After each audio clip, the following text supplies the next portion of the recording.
গাজীপুরের একটি দর্শনীয় স্থান যাওয়ার মাধ্যম জয়দেবপুর থেকে সিএনজি অথবা অটো নেওয়া যায়। পার্সোনাল গাড়ি নিয়ে যেতে পারবেন, তবে রাস্তা অনেক ছোট, তাই অটো অথবা সিএনজি দিলে সবচেয়ে ভালো।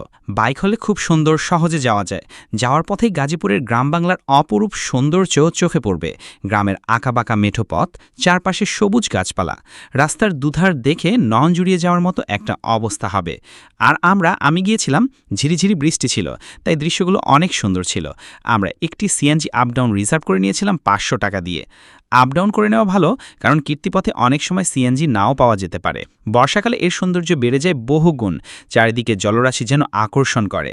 বাচ্চাদের খেলাধুলার জন্য একটি পার্ক আছে, এখানে বেশ কয়েকটি রাইড আছে চমৎকার। বিনোদনের জন্য একটি চমৎকার জায়গা। এখানে অনেক ছোট ছোট রেস্টুরেন্ট আছে, খাবার দামও অনেক সস্তা।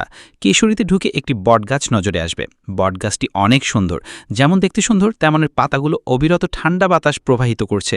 অদ্ভুত এক প্রকৃতির, না গেলে বাসে বোঝানো যাবে না। নদীর শীতল হাওয়ায় প্রাণ জুড়িয়ে যায়। না গেলে শুধুমাত্র ভিডিওতে এর সৌন্দর্য প্রকাশ করা সম্ভব নয়। অনেকে দূর দূরান্ত থেকে এখানে আসে একটু রিফ্রেশমেন্টের জন্য। আমরা ফ্যামিলি সহ গিয়েছিলাম, দেখার মতো একটা জায়গা, অনেক সুন্দর একটি মুহূর্ত আমাদের কেটেছে। এখানে একটি রেস্টুরেন্ট রয়েছে, ৩তলা ভবন। এর ছাদ থেকে কেশরী তার অপূর্ব সৌন্দর্য উপভোগ করা যায়। ছাদের মধ্যে উঠলে শীতল হাওয়া মনকে জুড়িয়ে দেয়। ছাদ থেকে চারদিকে দৃশ্য দেখলে মনের ভিতর নাড়া দিয়ে যায়।